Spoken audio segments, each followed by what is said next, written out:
Le doy la bienvenida en el estudio a Alejandra Haas, directora ejecutiva de Oxfam México. Gracias por estar aquí. Al contrario, muchas gracias. Vamos a platicar de la acción de Oxfam México tras el paso del huracán Otis y todo lo que hay que hacer, que es una tarea monumental.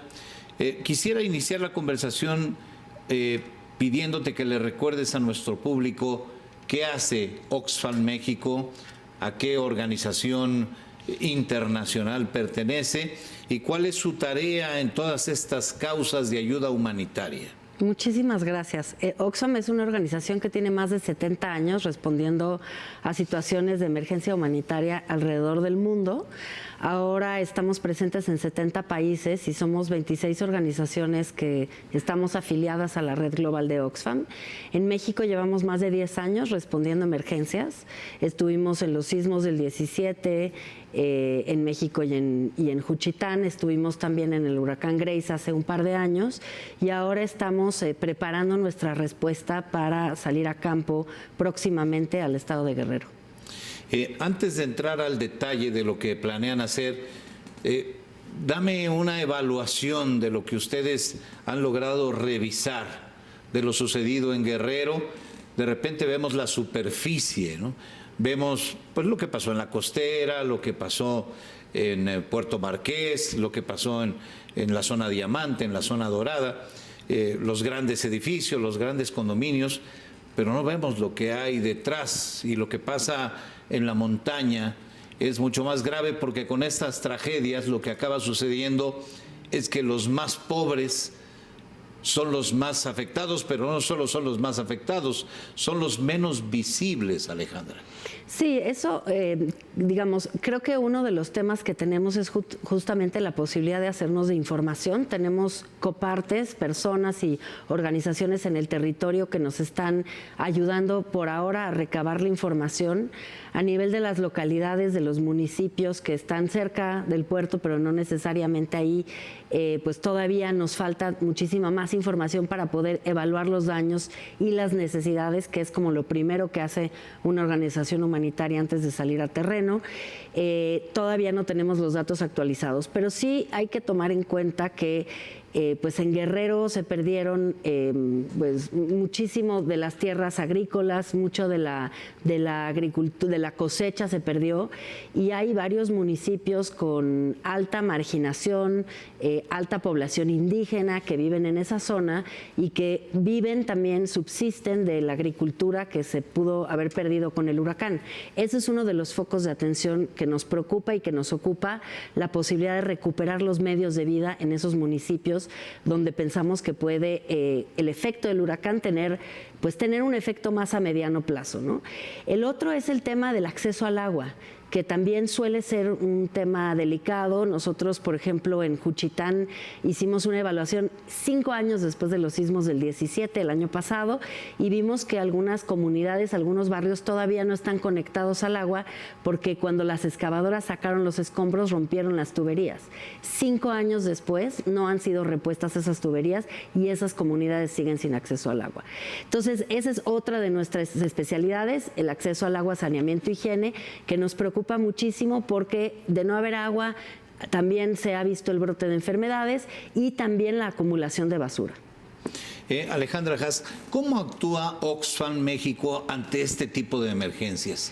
Nosotros lo que hacemos es, como te decía, levantamos una encuesta de daños y necesidades, hicimos ya una estrategia que es a mediano y largo plazo, identificamos que de acuerdo con nuestra metodología que se llama gestión integral de riesgos de desastres, necesitamos actuar por etapas a sabiendas de que vamos a estar ahí bastante tiempo. En el huracán Grace seguimos en la respuesta de recuperación de medios de vida, así que estamos comprometidas en el largo plazo y lo que necesitamos es tener el acceso a donaciones, recursos institucionales, etcétera, para poder hacer nuestro trabajo. Por eso empezamos con una campaña que se llama ¿Qué sigue después?, que justamente se trata de, después de la respuesta inmediata, necesita la sociedad seguir comprometida con recuperar las comunidades que más se vieron afectadas, porque como tú lo dijiste, muchas veces son comunidades pues de alta marginación, que no son tan visibles como ciertos otros puntos.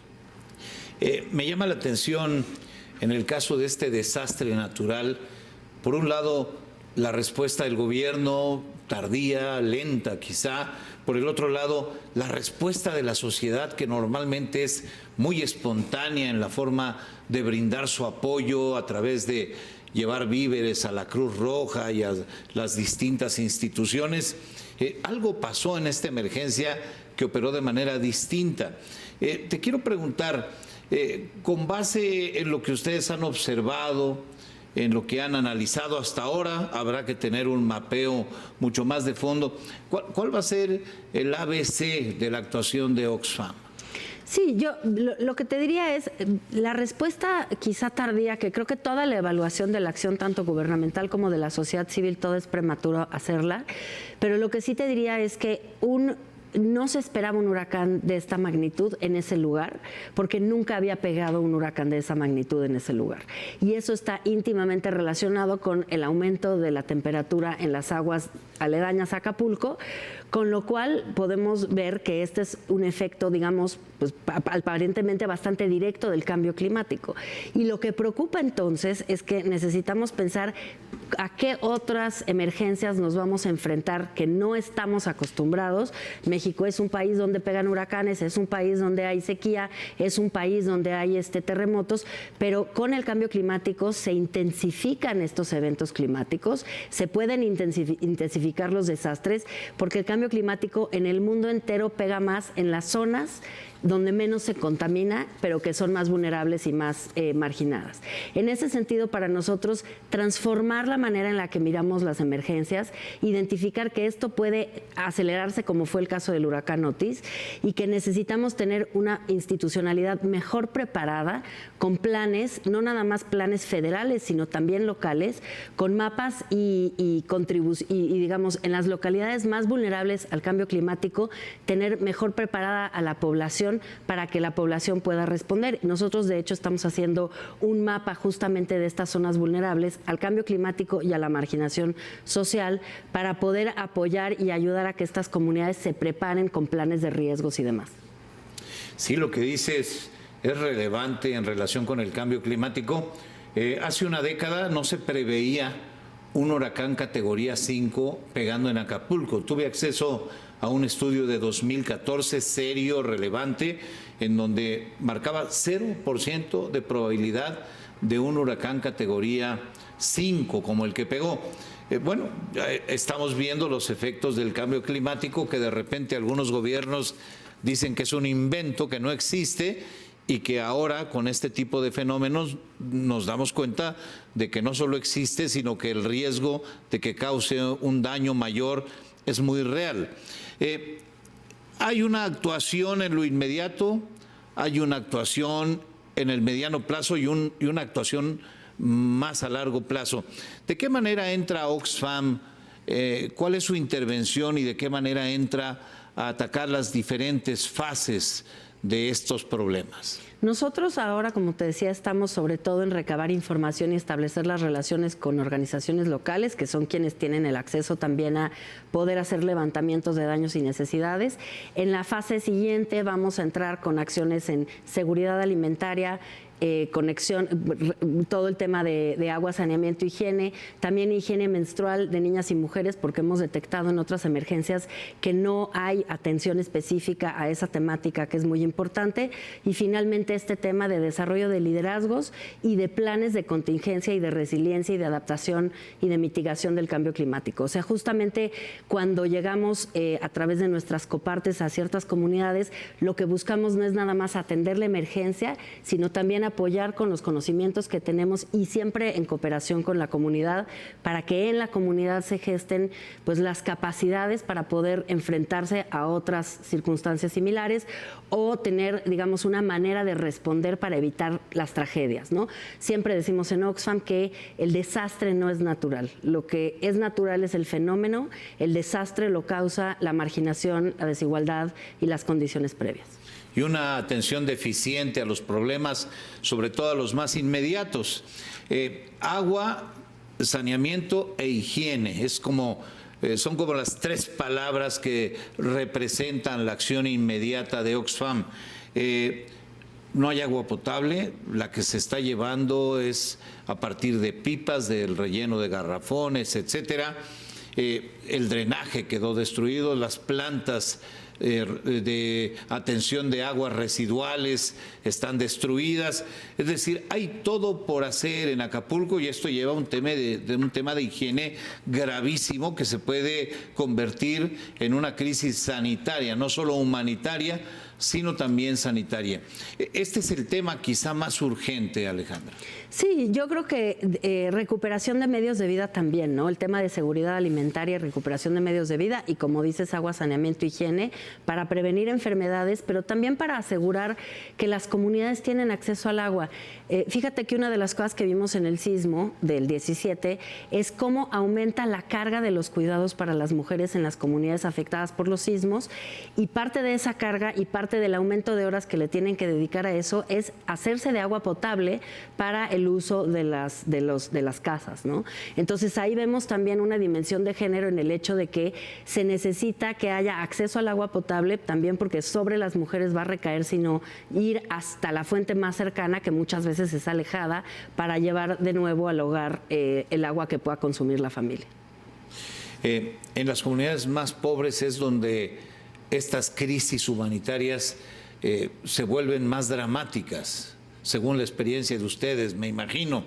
Y no es un tema de corto plazo, es un tema de largo plazo. Yo sé que están mapeando para entender la magnitud del problema, pero ya se puede avisorar que es algo muy grave. ¿Hasta dónde te imaginas que va a llegar esto?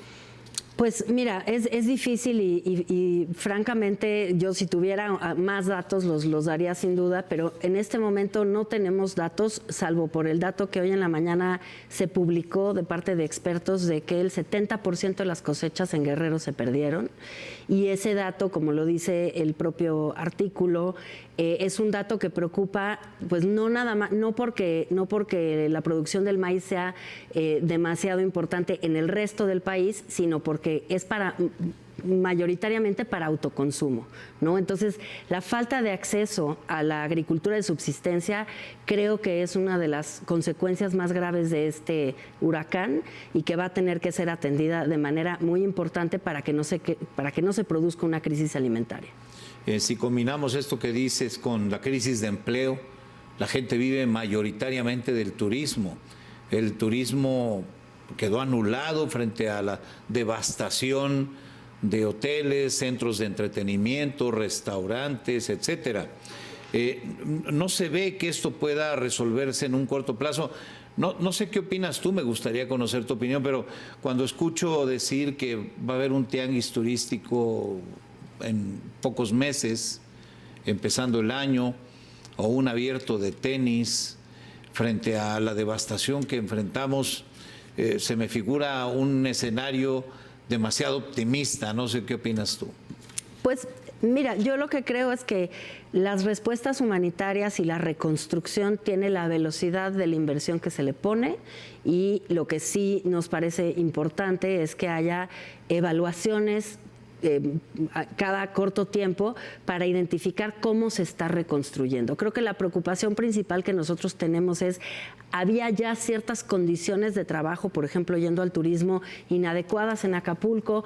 No todas las personas estaban en la formalidad laboral. Vimos algunos casos de algunos marinos que perdieron la vida, que no tuvieron, digamos, instrucciones adecuadas, o que no necesariamente eran las personas con el perfil adecuado para llevar a cabo esas actividades. Y todas estas situaciones de informalidad laboral y de falta de acceso a derechos laborales, que eran ya parte, digamos, de la realidad de Acapulco, aunque era un lugar con cierta derrama económica, de todas maneras no quiere decir que las condiciones laborales eran ideales. Entonces, creo que lo importante en la reconstrucción tendrá la velocidad que se le imprima a través de la inversión, a través de la atención en política pública, a través de los esfuerzos que se hagan combinados del sector privado y el sector público, y si se logran buenos resultados en poco tiempo, sin duda es de celebrarse, pero sí pensamos que se tienen que hacer evaluaciones, tanto porque a nivel de la zona hotelera no se repliquen estas prácticas que te digo, como porque en las colonias populares de Acapulco también haya reconexión de agua potable y atención a,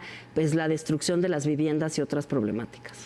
Parece ser que un evento de esta naturaleza podría ser una gran oportunidad para propiciar un Acapulco sustentable, un Acapulco mejor planeado, en todos sentidos, desde el punto de vista turístico, hotelero, restaurantero, comercial, hasta lo que se refiere a la vivienda privada, porque parece que las normas de construcción no fueron pues lo más drásticas o acertadas que debieron ser. No sé cómo lo ves tú. Sí, yo espero que así sea. Espero que se pueda hacer una reconstrucción en términos mucho más igualitarios, buscando que haya servicios compartidos por toda la ciudadanía, que las vialidades permitan el acceso y que se tome en cuenta la posición de riesgo que ahora tiene Acapulco como un lugar donde pueden ocurrir estos eventos climáticos y que se cree las condiciones adecuadas para enfrentarlos. Y creo que también es una oportunidad para otra cosa a nivel nacional. También es una oportunidad para hablar más seriamente del cambio climático, también es una oportunidad para identificar estas otras comunidades en riesgo y para prever y planear y ayudar a mitigar estos desastres que sí son prevenibles. Nos quedamos con esto. Si ya pasó en Acapulco, puede volver a pasar, pero no solo en Acapulco. Así es. Puede pasar en cualquier otra parte debido a los efectos del cambio climático. Esa es una realidad. Hay empresas dedicadas a estos temas que evalúan la reconstrucción de Acapulco en 300,000 millones de pesos. ¿Te suena algo razonable? Es difícil para mí hacer una estimación, ¿no? Como te digo, habría que hacer una estimación de los daños en general del estado de Guerrero, pero bueno, insisto, creo que todo depende de la velocidad y de la posibilidad de que haya cooperación público-privada para hacer una reconstrucción en otros términos. Alejandra Haas, directora ejecutiva de Oxfam, gracias por estar aquí. Éxito en la tarea que están por emprender, como han sido exitosos en tantas otras tareas que han emprendido. Muchísimas gracias. Muchas gracias por estar aquí.